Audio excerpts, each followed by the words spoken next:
যুক্ত হয়েছেন এখন। নতুন জীবনের জন্য অভিনন্দন জানাই সার্জিস। আমরা খেয়াল করি যে গতকাল বিবিসি বাংলার একটা শিরোনাম ছিল যে ভাঙার ঘোষণা দিয়ে ধানমন্ডি ৩২ নম্বরে হামলা।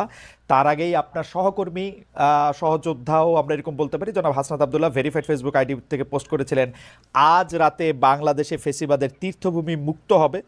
আপনাদের সহকর্মী সমন্বয়ক ও সরকারি উপদেষ্টা আসিফ মাহমুদ সজীব ভুঁইয়া গতকাল ফেসবুকে পোস্ট করেছেন উৎসব হোক। আগেই ভগ্নস্তূপ হয়ে থাকা ৩২ নম্বরে বাড়ি ধূলিসাৎ করা যখন শেষ দিকে, তখন আপনার ফেসবুক পোস্ট আবু জাহেলের বাড়ি এখন পাবলিক টয়লেট। আপনার আগে আবার উপদেষ্টা মাহফুজ আলম ফেসবুক পোস্টে ভাঙার চেয়ে গড়ার দিকে মনোযোগ দেওয়ার আহ্বান জানিয়েছেন। গতকালকের ৩২ নম্বরে বুলডোজার অভিযানের ঘটনায় বৈষম্যবিরোধী ছাত্র আন্দোলন ও জাতীয় নাগরিক কমিটির অফিসিয়াল অবস্থান কি ছিল? আপনাদের সমন্বয়কদের সবার অবস্থান আমার কাছে একরকম মনে হয় না, নাকি আমার এটা বোঝার ভুল? আপনি যদি একটু আমাকে পরিষ্কার করেন। যে যেমন আপনি আসার আগে আমি একটু সামারাইজ করি, জনাব রেজাল করিম রনি বলেছেন যে এইটা আরো আগেই ভাঙা দরকার ছিল, এটা ৫ আগস্ট এটা ভাঙা দরকার ছিল, গতকাল এটা অনেক দেরি হয়ে গিয়েছে, এটা ছিল মোটামুটি ওনার সার্বিক অবস্থান। উনি নিশ্চয়ই আবারও পরে বলবেন। জনাব সার্জিস আলম, আপনার কাছে একটু জানতে চাইব। জন্য আমাদের জন্য আসলে দোয়া করবেন আপনারা। আমি যদি বলি আমাদের জায়গা থেকে, যে এক্ষেত্রে বৈষম্য বিরোধী ছাত্র আন্দোলন কিংবা জাতীয় নাগরিক কমিটি তাদের জায়গা থেকে যে স্পেসিফিক এই বিষয়ে একটা কোনো অফিসিয়াল স্টেটমেন্ট ছিল বা কোনো একটা অবস্থান ছিল, ব্যাপারটি এরকম ছিল না। ব্যাপারটি ছিল এই যে তীব্র একটা ক্ষোভ। ভাই যে কথাটি বলেছেন সেই জায়গায় আমি সম্পূর্ণ একমত।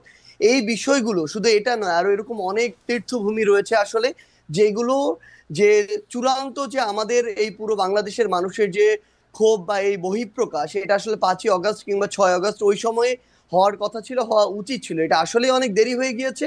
কিন্তু আমাদের জায়গা থেকে যদি আমরা বলি, গতকালকে আমরা যেটা দেখেছি, ঘটনাটা এই সময় এসে এভাবে হয়তো প্রত্যাশিত ছিল না, কিন্তু সবচেয়ে বড় কথা হচ্ছে এটা এক সময় না এক সময় প্রকাশিত হওয়ারই কথা ছিল। এবং এক্ষেত্রে সবচেয়ে বেশি আমার মনে হয় যে প্রভাবিত করেছে খুনি হাসিনা। যে প্রভাবিত তিনি ওই ১৫-১৬ জুলাই করেছিলেন ওই গণভবনে বসে প্রেস কনফারেন্স করে, সেই প্রভাবিত তিনি এখন করছেন ভারতে বসে।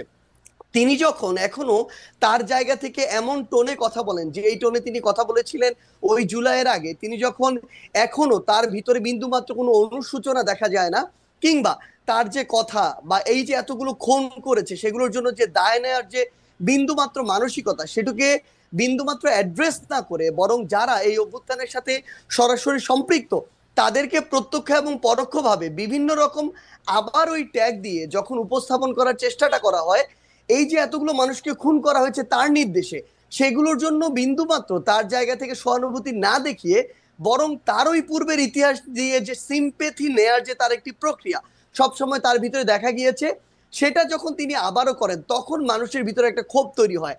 এত বড় একটি হত্যাযজ্ঞ ঘটানোর পরে তিনি যখন নতুন করে আবার ছাত্র সমাজের উদ্দেশ্যে এসে বক্তব্য দিতে চান, তখন মানুষের ভিতরে এই ক্ষোভটা সামগ্রিকভাবে তৈরি হয়। আপনি গতকালকে ওই ভিডিওগুলোতে দেখবেন, এখানে কিন্তু কোনো নির্দিষ্ট শ্রেণীর বা পেশার মানুষের কিংবা নির্দিষ্ট কোনো প্ল্যাটফর্মের মানুষের রিপ্রেজেন্টেশন ছিল না। সকলে এই জায়গায় ঐক্যবদ্ধ হয়েছিল যে এই বিষয়টিতে তাদের অবস্থানের ক্ষেত্রে। জনাব সার্জিস আলম, আমার কয়েকটা প্রশ্ন আছে। আপনি কি কালকে শেখ হাসিনার বক্তব্য শুনছেন? আমি তার বক্তব্যের আংশিক শুনেছি, যে আংশিক ক্লিপগুলো আমরা মানে কেন কেন কেন আমি একদমই একাডেমিক একটা জানতেছি, কেন শুনছেন? যেমন আমার কোনো শোনার দরকার হয় নাই, আমিও শুনি নাই ভাই, আমার শোনার কোনো দরকারই হয় না, আপনি শুনছেন কেন? তাহলে আমি একটু জানতে চাই। না, প্রথম কথা হচ্ছে যে খুব স্বাভাবিকভাবে আপনি দেখবেন সোশ্যাল মিডিয়ায় যে কোনো বক্তব্যের ইন্টারেস্টিং পার্টগুলো ক্লিপ আকারে ছোট ছোট 30 সেকেন্ড 1 মিনিটের ক্লিপ আকারে সামনে চলে আসে। এরকম একটি ক্লিপ সামনে চলে এসেছিল, যেই জায়গায় ওই ক্লিপটি বিভিন্ন জায়গায় এসেছে, যেই ক্লিপটি আসলে এরকম করে রিপ্রেজেন্ট করছিল যে তিনি আবার ওই আগের, আজকে থেকে 6-8 মাস আগে যেই কথাগুলো বলে তিনি 16 বছর কাটিয়েছিলেন, সেম সিম্প্যাথি নেয়ার কথাগুলো তিনি আজকেও দাঁড়িয়ে বলছেন। এবং আপনার কাছে কি সিম্প্যাথি, মানে আপনি কি সিম্প্যাথি, উনার জন্য সিম্প্যাথি পাইছিলেন আপনি? মানে উনার জন্য সিম্প্যাথি হয়েছিল উনার বক্তব্য শুনে? ভাই সবচেয়ে বড় কথা হচ্ছে কি, মানে এই যে আমি কেন এই প্রশ্ন করতেছি, যে আমার কাছে মনে হয় গত 15 বছর ধরে শেখ হাসিনা বাংলাদেশ শাসন করছেন। এর মধ্যে গত 10 বছর ধরে, বিশেষ করে 2014 সালের পর থেকে উনি যতবার যত জায়গায় বক্তৃতা দিচ্ছেন, সেটা জোর করেই দিচ্ছেন। জোর করে দিচ্ছেন বলতে তিনি যেন প্রধানমন্ত্রী, বিডিবিতে ছিলেন, ইয়াতে ছিলেন, জোর করে দিচ্ছেন। আমাদের জোর করে শুনতে হয়েছে। এখন তো এটা আমাদের জোর করে শোনার বিষয় না। এবং উনার কি সেই প্রভাব, সেই ইনফ্লুয়েন্স, মানে 100 ভাগের 1 ভাগও আছে যে আমরা ওইটার প্রতিক্রিয়ায় গিয়ে আরেকটা কাজ করে আসতে হবে? আপনার কাছে কি মনে হয় জনাব সার্জিস? না দেখুন, সবচেয়ে বড় কথা হচ্ছে যে আমরা আমাদের জায়গা থেকে, মানে কেউ এটা ব্যক্তিগত জায়গা থেকে গিয়ে এই বিষয়টি করেছে এরকম না। মানুষ হয়তো বা মানুষের ভিতর আমার মনে হয় এখন এই বিষয়টি কাজ করছে হুম। যে আমাদের আসলে যেই কাজগুলো 5ই অগাস্ট বা ওই সময়টাতে করা দরকার ছিল, যেগুলো এখন আমাদের জায়গা থেকে বাকি রয়ে গিয়েছে, মানুষের এই ক্ষোভটা সামগ্রিকভাবে শুধুমাত্র ওই হাসিনা বক্তব্য দিচ্ছে এই জন্য তৈরি হচ্ছে, ব্যাপারটা এরকম না। এই ক্ষোভের কিছু অংশ আমি যদি বলি একদম ফ্র্যাঙ্কলি, হুম। অন্তর্বর্তীকালীন সরকারের উপরেও আছে। হুম। এই অন্তর্বর্তীকালীন সরকার তাদের জায়গা থেকে এই খুনি যারা ছিল, যারা সরাসরি এই খুনগুলোর সাথে জড়িত, ছাত্রলীগ, আওয়ামী লীগ, যুবলীগের ক্যাডাররা হুম। বা কিছু কিছু পুলিশ সদস্য, হুম। যাদেরকে আসলে গ্রেফতার করে বিচারের আওতায় আনার কথা ছিল, হুম। দৃশ্যমান এরকম একটা বিচার আমাদের দেখার কথা ছিল, সেটি যখন দেখছে না, মানুষের ভিতরে একটা ক্ষোভের উদ্গীরণ হচ্ছে। যখন দেখছে ছাত্রলীগ, যুবলীগ, আওয়ামী লীগের ওই ওই সদস্যরাই বিভিন্ন ভাবে বিভিন্ন দলের সাথে এখন যুক্ত হচ্ছে এবং আশ্রয় প্রশ্রয়ে তাদের চোখের সামনে দিয়ে হাঁটছে, তখন এই মানুষগুলোর ভিতরে আরেকটা ক্ষোভ তৈরি হচ্ছে।